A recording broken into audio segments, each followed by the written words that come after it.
Talktolia show. I told you I will be back.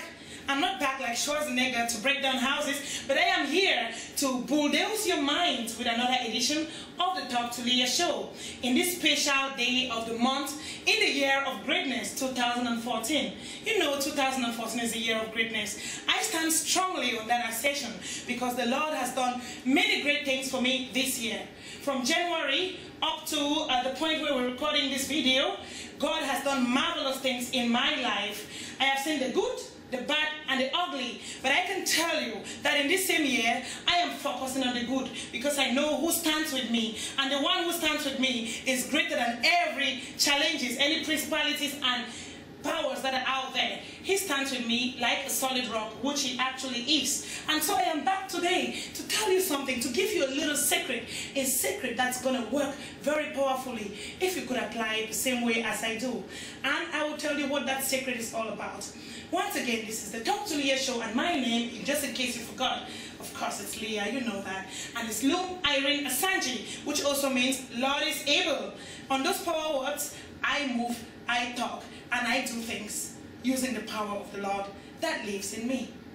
Ladies and gentlemen, let me take a seat and I'll tell you a little story that is going to impact your minds and your lives today in a different, totally different way. Thank you for your understanding and your patience. Some time ago, I actually wrote a very interesting article that trended on Dunia magazine for many weeks and months. And today, if you Google that, you will still be impressed with the way it was presented. I'm not blowing my own trumpet. I'm just letting you know that the inspiration that comes behind every article that I write is actually an inspiration that comes from God. It comes from the Bible. It comes from the one who drives me, the one who actually brought me out of a depression in 2011 and connected me to writing. I used writing as a therapy to the difficulties I was going through at the time. And each time I put my fingers down to write, oh my God, I was so moved with joy.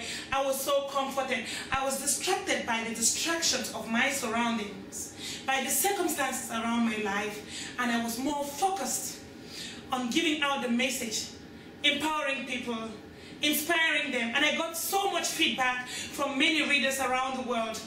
Thank God for the Shepherd's Back Forum where I actually started writing, and thank God for my wonderful sisters, Woyen Chanji and Laura Tinzo, the moderator of the Shepherd's Back Forum, for giving me an opportunity to write every Monday. That was a beautiful challenge because before it was Monday, I had like 5 articles to write. And then thank God again for another wonderful sister who is called Lema Abengsa, the publisher of Dunia magazine, a magazine based in the United States of America. It's also online. She gave me a column, and I actually have a column known as Talktolia, Inspirations from Talktolia. I am telling you, the very first article that I published was the blanket treatment.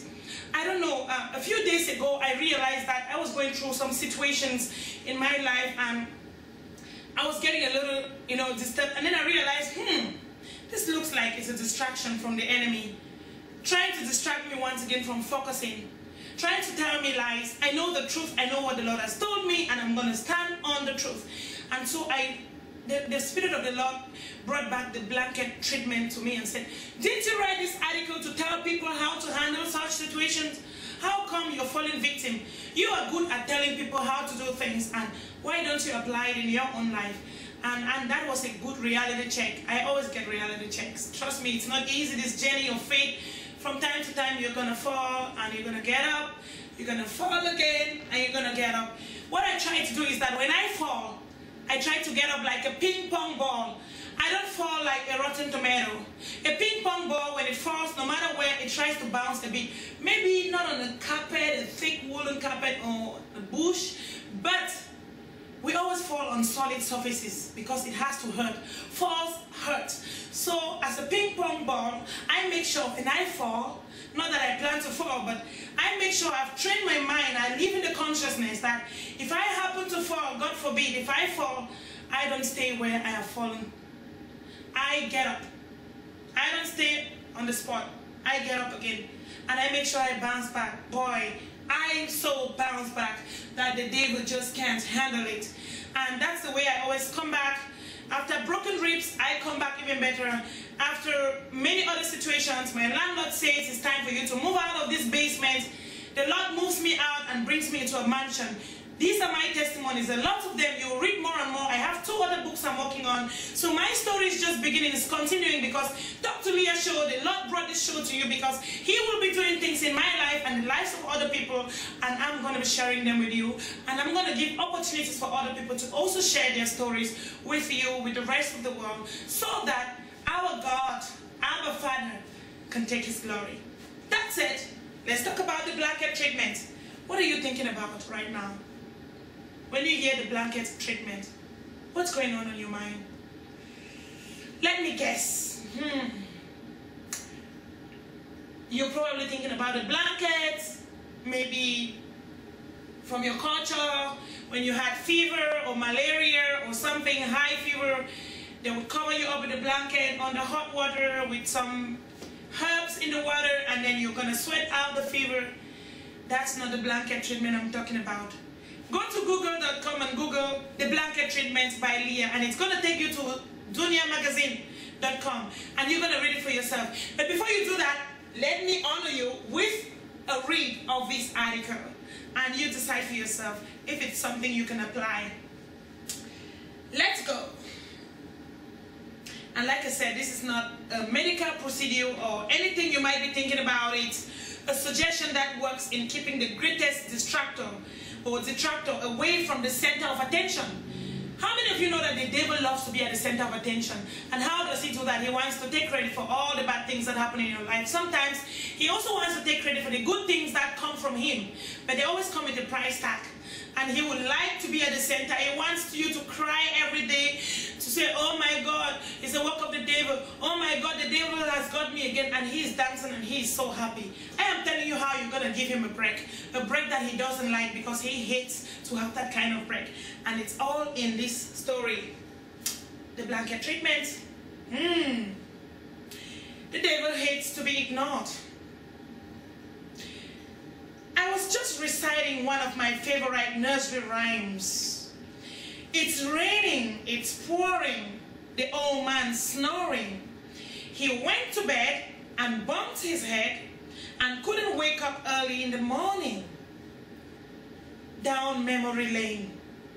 Now let's talk some real-time poetry titled The Blanket Treatment.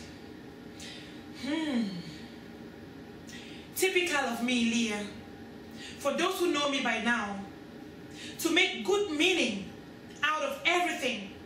And here is the meaning the Lord guided me to make out of this rhyme, so that I could inspire somebody today.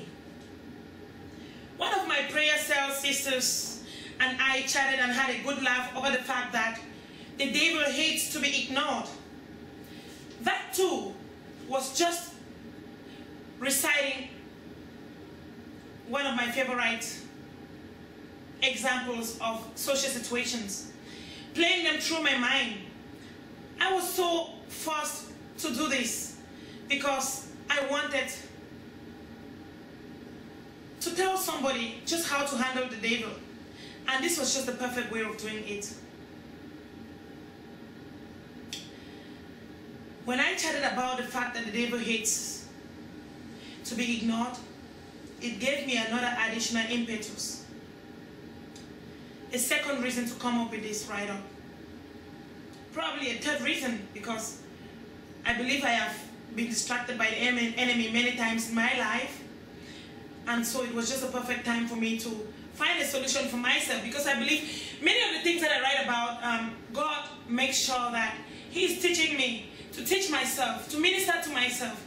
I write it out there and I sound like this perfect person, but trust me, I have battles that I fight. And so I'm going to, as I'm preaching this to you today, I'm sharing this with you to inspire you, I am also going to be ministering to myself, because we are all on this journey together. Why such a title? I couldn't help calling it the blanket treatment. Let's say this is my easy breezy strategy on treating the devil with such snobbishness that would not only send him packing out of our premises our postal codes, our provinces, but also from our countries, and why not our world as a whole. Everything is possible. Do you know that? I believe you do, if you actually think it and apply it. Our encounters with the enemy, dear friend, could be compared to a moment in time. After a tiresome day, when we are enjoying a beautiful rest in our beds, our bodies covered by a warm blanket, on a cold evening, and we are just about to fall into a sweet sleep when suddenly we get interrupted. Who is this intruder? We look around, wondering, who is this rude, inconsiderate, uninvited visitor? We are expecting to see our son, our daughter, our husband, or our wife, a friend or a neighbor. Who knows, and we know, has the right to wake us up at any given time. A stranger could knock at our door for help, of course. But again, sometimes when you're so tired, the last thing you expect is to be interjected out of your slumber in such a rude fashion. What happens when we find out the true person that woke us up from our slumber is none other than the king of pride, the devil, interrupting us at a time of genuine need, a precious sleep time, to see if we could get infuriated enough to give him a blow. Do you know that he knows about the fact that the fruits of the Holy Spirit have to be reflected through our lifestyles?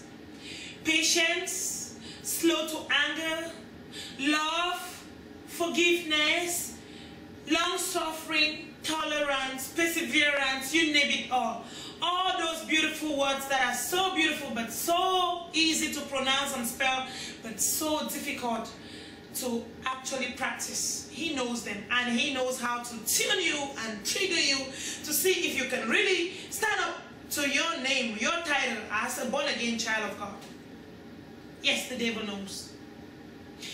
Interrupting us at a time of genuine need, precious sleep time, to see if we would get so infuriated to act out of the expectations of the God that we serve. I know lots of people would enjoy taking the devil to the boxing ring and knocking off his 32. Breaking off his horns, you know, the imaginary horns that we know the devil carries on his head. When we want to paint an ugly picture of the devil, he has horns, he has a tail, and so some people would love to cut off those horns, cut off that wagging, proud, arrogant tail of his. And I so also know others would love to teach him a lesson for what he did to Adam and Eve in the Garden of Eden. And after all what he did, we've been going through a lot. And we can reflect on everything we've been going through since that incident in the Garden of Eden. And we would actually say and conclude that, yes, it's about time to pay him back for everything he did. Right? I don't know what you would do if you had such a private encounter with the devil and without any fear of getting a criminal record, as no one would be calling 911 to report the fight anyways. I am sure some of you would like to get a gun if you would, or if you could. Seriously, I would have loved to do all the above and even more if I didn't prefer this new strategy, and that is the blanket treatment. I'll tell you more about the blanket treatment when we come back from our commercial break. If you're just tuning in, or if you're just clicking on your browser right now and you find yourself in the middle of this show on YouTube and you're wondering what it's called the Talktolia show. And it's a production of the media department of the Talktolia Marriage and Family Enrichment Services, airing on YouTube. And hopefully sometime, someday, God willing, we shall be airing on another channel, maybe the owned by the Oprah Winfrey Network, maybe the 700 Club, maybe the 100 Hunsley Street, Why Not Love World Canada. We'll be right back. Stay tuned.